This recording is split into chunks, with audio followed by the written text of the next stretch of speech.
Yana biz bitta narsaga iymon keltirishimiz kerak. Janobimiz sollallohu alayhi vasallamga hijrat farz bo'ldi. Janobimiz odatda arablar ko'chaga chiqmaydigan mahalda ko'chaga chiqdilar. Abu Bakr tayyorlab qo'ygan tuyalarga minishdi. Orqalaridan haligi qo'ylarni haydashdi izlarni bosish uchun. Abdurahmon har kuni Qurayshdan xabar olib turadi. U o'zinglar borasizlar Makkaga borganda yoki borganlar biladi u narsani. Juda ham tepalida o'sha g'or. Lekin Makka kofirlar o'sha g'orgacha chiqib bordi.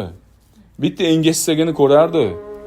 Nima olamiz bundan desa, siz 100 emas, million foiz sabablarini qiling, natija sabablarga bog'liq bo'lmaydi. Natija Allohning qadari bo'ladi. Yo'q bo'lmagan gap desanglar, ikki og'iz gap bilan isbot qilib beraman. Farzand ko'rish uchun nikoh kifoya. Hamma nikohlanganlar farzand ko'radimi? Demak, shu narsadan biz iymon keltirishimiz kerakki, sabablar natijani hal qilmaydi. Natijani Allohning qadari hal qiladi. Shu narsaga iymon keltirishimiz kerak.